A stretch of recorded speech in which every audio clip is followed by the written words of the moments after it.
विद्यार्थी मित्रांनो, आज ना उद्या एम-एस-टी सी-ई-टीचा आपला रिझल्ट येऊनच जाईल. त्याच्याबद्दल काही चिंता नाहीये. पण अशा 3 महत्त्वाच्या गोष्टी आहेत, की ज्या रिझल्टच्या अगोदर तुम्हाला माहिती असणं गरजेचं आहे किंवा तुम्ही त्याच्यावर रिझल्टच्या अगोदरपासनं एक आपल्याला टाईम मिळतो त्याच्यामध्ये काम करणं तुम्ही खूप गरजेचं आहे. अन्यथा तुमचं ॲडमिशन वगैरे जे आहे, तर ते धोक्यात येऊ शकतं किंवा जे आपला एक बेस्ट अप्रोच असतो, एक बेस्ट ट्राय असतो, तो आपण देऊ शकत नाही. त्याच्यामुळं ह्या 3 गोष्टी कोणत्या आहेत ते माहिती करून घ्यायचं असेल, तर हा व्हिडिओ पूर्ण पहा आणि जर चॅनलवर नवीन असाल तर चॅनलला सबस्क्राईब करा. आता पहिली गोष्ट जी आहे ती म्हणजे डॉक्युमेंटेशन. ॲडमिशन प्रोसेसचं मूळ किंवा आपण ज्याला बॅकबोन म्हणतो ते असतात डॉक्युमेंट्स, डॉक्युमेंटेशन. डॉक्युमेंटेशन आपलं पूर्ण पाहिजेच. बरं.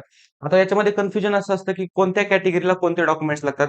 या सर्वबद्दल ऑलरेडी मी व्हिडिओ बनवलेत. आपल्या चॅनलवर जा, नक्की चेक करा. कॅटेगरी वाईज डॉक्युमेंट तुम्हाला समजतील. आता याच्यामध्ये कॅटेगरीसाठी मेन डॉक्युमेंट्स काय असतात? कास्ट सर्टिफिकेट, एक जे की तुम्हाला लवकर निघतं, काही अडचण येत नाही. त्यानंतर कास्ट व्हॅलिडिटी याला वेळ लागू शकतो. याला वेळ लागू शकतो 2-2, 3-3 महिने लागू शकतात. स्पेशली एस-सी-बी-सीचे जे मुलं आहेत, तर त्यांनी लवकरात लवकर कास्ट कास्ट व्हॅलिडिटी सर्टिफिकेट आणण्याचा प्रयत्न करा. आणि त्याच्यानंतर तिसरं डॉक्युमेंट आहे नॉन क्रिमिलियर डॉक्युमेंट. आता तुम्ही कॅटेगरीचे स्टुडंट असाल, तर तुम्ही त्या कॅटेगरीचे आहात हे प्रूव्ह करण्यासाठी हे 3 डॉक्युमेंट तुमच्याकडे असणं गरजेचं आहे. जर हे 3 पैकी एकही डॉक्युमेंट तुमच्याकडे नसेल किंवा कमीत कमी एक जरी डॉक्युमेंट तुमच्याकडे नसेल, तरी काय होऊ शकतं? तर तुम्हाला त्या रिझर्व्हेशनचा फायदा नाही मिळणार आहे आणि त्याचबरोबर फीमध्ये जी तुम्हाला सवलत मिळणार आहे, तर ती नाही मिळणार आहे. त्याच्यामुळे डॉक्युमेंटेशन दी मोस्ट इम्पोर्टंट आहे. बरं, हे 3 डॉक्युमेंट्स सोडता बाकी कोणते डॉक्युमेंट्स आहेत? तर 10वीचं मार्कशीट आहे. हरवलं वगैरे असेल तर काढून घ्या पुन्हा. 12वीचं मार्कशीट आहे, कॉलेजमधनं जाऊन घेऊन या. त्याच्यानंतरनं एल-सी आहे, लिव्हिंग सर्टिफिकेट ते घेऊन या. त्याच्यानंतर डोमेसाइल नॅशनॅलिटी हे डॉक्युमेंट्स आहेत ते घेऊन या.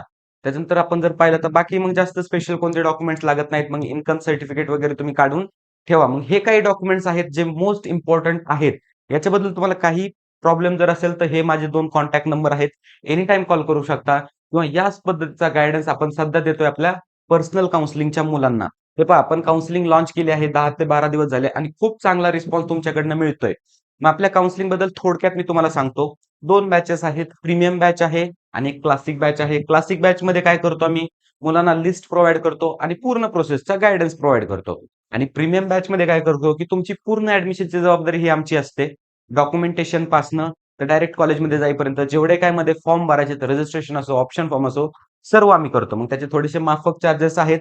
मग यासाठी काय करायचंय माझ्या नंबरवर कॉन्टॅक्ट करा किंवा डिस्क्रिप्शनमध्ये मी लिंक प्रोव्हाईड केली. सर्व लिंक्स वगैरे प्रोव्हाईड केल्यात. नक्की एकदा चेकआउट करा आणि नक्की आपल्या काउन्सिलिंगला एनरोल व्हा कारण तुमची पूर्ण पुढची जबाबदारी ही सदैव आमची असणार आहे. बरं. त्याच्यानंतर आता दुसरी महत्त्वाची गोष्ट ती म्हणजे काय एनी रिझर्व्हेशन. हे पहा, जर तुमच्याकडे कोणतं रिझर्व्हेशन असेल तर ते आत्ताच सांगा. आत्ताच त्याच्याबद्दल तयारी करायला सुरुवात करा. जर तुम्ही पी कॅन्डिडेट असाल म्हणजे काय पर्सन विथ डिसॅबिलिटी जर तुमच्याकडे डिसॅबिलिटी सर्टिफिकेट असेल, अपंगाचं सर्टिफिकेट ज्याला आपण म्हणतो किंवा तुम्ही अपंग असाल, ओके. तुमच्या डोळ्यामध्ये म्हणा, कशामध्ये जरी थोडासा जरी प्रॉब्लेम वगैरे असेल, तर आत्ताच सिव्हिल हॉस्पिटलमध्ये जा, तिथं चेकअप करा. जर असेल काही प्रॉब्लेम व्हॅलिड तर ते तुम्हाला सर्टिफिकेट देतील आणि ते सर्टिफिकेट दी मोस्ट इम्पोर्टंट आहे. खूप कमी कट ऑफ जातो पी-डब्ल्यू-डीचा आणि त्याच्यानंतरनं पण तुम्हाला खूप सारा बेनिफिट त्याचा होतो. म्हणजे असेल ना असं काही, तर लगेच चेकआउट करा आणि लगेच सिव्हिल हॉस्पिटल आपलं जे जिल्ह्याच्या ठिकाणी असतं, तिथं जा. तिथं कॅम्प असतो. प्रत्येक म्हणजे आता वार वेगवेगळा आहे, तर त्यानुसार तुम्हाला तिथं व्हिजिट करावं लागेल. त्याच्यानंतरनं मायनॉरिटी. मायनॉरिटी म्हणजे काय? स्पेसिफिकली एखादी भाषा बोलणाऱ्यासाठी किंवा स्पेसिफिकली एखाद्या रिलिजनसाठी काही ठराविक इंजिनिअरिंग कॉलेजमध्ये ठराविक सीट अवेलेबल असतात. त्याला म्हणायचं मायनॉरिटी. रिलिजियस मायनॉरिटी असते आणि लिंग्विस्टिक मायनॉरिटी असते. म्हणजे काय मल्याळम, ख्रिश्चन वगैरे ह्या ज्या मायनॉरिटी आहेत, हिंदी मायनॉरिटी आहे, तर सर्व मायनॉरिटीज असतात. मग तुम्ही त्यापैकी जर एक असेल, तर मायनॉरिटी सर्टिफिकेट काढून ठेवा. का सांगतोय तुम्हाला? कारण मुंबईकडील असे खूप सारे कॉलेजेस आहेत, की जिथं मायनॉरिटी आहेत. मग त्याचा तुम्हाला नक्कीच फायदा होणार आहे. कमी पर्सेंटाईलवर देखील चांगलं कॉलेज तुम्हाला मिळणार आहे. बरं, त्याच्यानंतर डिफेन्स. जर तुमचं आई-वडील जर कोणी आर्मी वगैरेमध्ये असतील, डिफेन्समध्ये असतील, तर डिफेन्स सर्टिफिकेट नक्की काढून ठेवा. कारण त्या रिझर्व्हेशनचा तुम्हाला फायदाच होतोय. डिफेन्स सर्टिफिकेटमुळं खूप जास्त चान्सेस बनतात, की आपण एका चांगल्या कॉलेजमध्ये जाण्यासाठी. आणि त्याच्यानंतर लास्ट ऑर्फन. जर तुम्ही अनाथ वगैरे जर असाल, तर अनाथाचं सर्टिफिकेट तुमचं काढून ठेवा.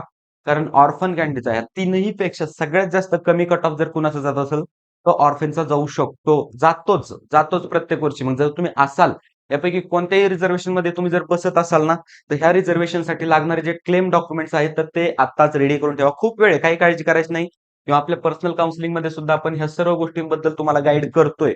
मग काय करायचं, हे डॉक्युमेंट जे असतील, तर हे आम्हाला आम्हाला एकदा विचारा, की नक्की माझं निघतंय मग काढू का? कसं काढायचं? सर्व गोष्टीबद्दल मी तुम्हाला गाईड करणार आहे. त्याच्याबद्दल काही अडचण नाहीये. पण रिझर्व्हेशन जर असेल कोणतं, बरं कॅटेगरीचं काही रिझर्व्हेशन असेल, एस-सी, एस-टी वगैरे असेल, कास्ट सर्टिफिकेट वगैरे काढलेलं नसेल, तर काढून ठेवा. काढून ठेवा. एस-सी आणि एस-टीच्या मुलांना इन्कमची काही एक लिमिट नाही. ओके. त्याच्यानंतरनं बाकीचं रिझर्व्हेशन असेल, डॉक्युमेंट्स अपुरे असतील, तर डॉक्युमेंटेशन पूर्ण करा. कारण ती जबाबदारी फक्त तुमची आहे, डॉक्युमेंटेशन पूर्ण करण्याची. नंतरनं सर्व जबाबदारी तुमची आम्ही घेतोय. ॲडमिशन कसं करायचं किंवा काय-काय गोष्टी आपल्याला फॉलो करायच्या, ब्रांच कोणती निवडायची, सर्व गोष्टी आपण डिस्कस करणार आहोत. फक्त डॉक्युमेंटेशन रेडी ठेवा तुमचं. आणि त्याच्यानंतरनं महत्त्वाची आणखीन गोष्ट म्हणजे काय, तिसरी आपली जी थिंग आहे, तर सिलेक्ट ब्रांच आणि नो कॉलेजेस. आता इथं पहा, ब्रांच सिलेक्ट करून ठेवा. आत्ताच ठेवा. कोणती घ्यायची आहे? ठीक आहे. फर्स्ट कॅप राउंड पर्यंत आपल्याला वेळ आहे. ऑप्शन फॉर्म फिलिंग पर्यंत आपण आपला डिसिजन घेऊ शकतो. पण जेवढा लवकर डिसिजन घ्याल ना, तर तेवढं तुमच्यासाठी बेस्ट असणार आहे. कन्फ्युजन वाढवू नका जास्त. कन्फ्युजन वाढवू नका. आणि ब्रांच सिलेक्ट करत असताना बाकीचा कोणता क्रायटेरिया लावू नका, की याला फ्युचर स्कोप, कॉलेज कोणतं मिळेल, मार्क्स कमीत नाही, नका लावू. एकच क्रायटेरिया लावा, की मला इंटरेस्ट आहे का? मी माझ्या होल ऑफ द लाईफ हे काम करू शकतो का? या प्रश्नाचं उत्तर जर एखाद्या पर्टिक्युलर ब्रांचसाठी हो असेल, तर नक्की तुम्ही ती ब्रांच सिलेक्ट करा. ब्रांचेस सगळ्या चांगल्या आहेत. किंवा सगळ्या ब्रांचेसला फ्युचर आहे. काही काळजी करू नका. ऑलरेडी मी भरपूर व्हिडिओ त्याच्यावर बनवले. ते पहा, त्याची हेल्प घ्या किंवा माझे पर्सनल कॉन्टॅक्ट तुमच्याकडे आहेत, त्याची हेल्प घ्या. आपण व्यवस्थित डिस्कस करूया. फक्त ब्रांच सिलेक्शन करताना मिस्टेक करू नका, की फक्त काय माझा मित्र जातोय म्हणून मलाही जायचंय, माझा कलीग जातोय म्हणून मलाही जायचंय. ह्या गोष्टी बिलकुल करू नका. तुम्ही युनिक आहात. तुमचे मत सगळ्या गोष्टी युनिक आहेत. मग पालकांशी डिस्कस करा, तुमच्या टीचर्सशी डिस्कस करा. आमच्याशी डिस्कस करा आणि आपण सर्व तोपरी एक चांगला निर्णय घेऊया, काही अडचण नाही. त्याच्यानंतरनं ब्रांच सिलेक्ट झाली, तर नो कॉलेजेस. मग काय आता हे बघा, आपल्याला एक अंदाज लागून जातोच, की बाबा ह्या पर्टिक्युलर पर्सेंटाईलवर आपल्याला जर ही ब्रांच हवी असेल, तर कोणतं कॉलेज लागू शकतं. मग त्या कॉलेजेसला जाऊन ऑफलाईन तिथं व्हिजिट करा. शक्य असेल तरच बरं का. म्हणजे तुम्ही पुणे सिटीमध्ये राहणार असाल ना, कामच काय आहे? सरळ पी पकडायची, जायचं एखाद्या पर्टिक्युलर कॉलेजला व्हिजिट करायचं. हॉस्टेल कुठे आहे? कॅम्पस कसं आहे? त्याच्यानंतर तिथले सीनियर्स वगैरे जे असतील, तर त्यांना भेटायचं. कॉलेज कसं आहे? किंवा काय-काय रूल्स आहेत कॉलेजचे? फॅसिलिटीज काय आहेत? ह्या सर्व गोष्टींबद्दल डिस्कशन होणं किंवा तुम्हाला माहिती मिळणं खूप महत्वाचं आहे. आता लास्ट इयर आमच्या काउन्सिलिंगमधला एक स्टुडंट ओके, तर त्यांना स्टुडंट म्हणजे मुलगी होती ती. खूप लांबून आले होते आणि त्यांनी हॉस्टेल वगैरे विषयी इन्क्वायरी काही केली नव्हती. पण ऐन टाईमाला आपण त्यांना हॉस्टेल वगैरे मिळवून दिलं सगळं, काही अडचण नाही. पण तशी गडबड तुमची व्हायला नको.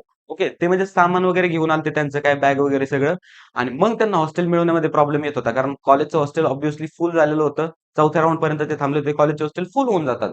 मग बाहेर पीजी, कोणती पीजी चांगली, सिक्युअर पीजी, या सर्व गोष्टी याच्यामध्ये येतात. ओके. मग याच्यावर मी डेडिकेटेड व्हिडिओ तुम्हाला देणार आहे. त्याच्यामुळे चॅनलला सबस्क्राईब करून ठेवायचं सांगतोय. पण ह्या गोष्टी दी मोस्ट इम्पोर्टंट आहेत. नक्की पहा किंवा ठीक आहे पुण्यात राहताय. आता तुम्ही प्लॅनिंग करताय की मी ट्रॅव्हल करून जाईल. पण मग ते किती हेक्टिक होणार आहे? प्रवास किती मिनिटाचा आहे किंवा ट्रॅफिक वगैरे, या सगळ्या गोष्टी खूप मॅटर करतात. कारण आपल्याला पुढचे 4 वर्ष त्या कॉलेजेसमध्ये काढायचे असतात. त्याच्यामुळे एवढ्या सहजासहजी निर्णय घेऊन उपयोग नाही आणि ह्या निर्णयामध्ये तुम्हाला चांगल्या एका गाईडन्सची गरज असते, की ज्या माणसाने सगळ्या गोष्टी पाहिल्यात, सगळ्या कॉलेजला व्हिजिट केलंय, कट ऑफ माहिती आहेत, सगळ्या गोष्टी, सगळी प्रोसेस माहिती आहे. मग त्यासाठीच आपली पर्सनल काउन्सिलिंग आहे. त्याच्यामध्ये नक्की एनरोल करा.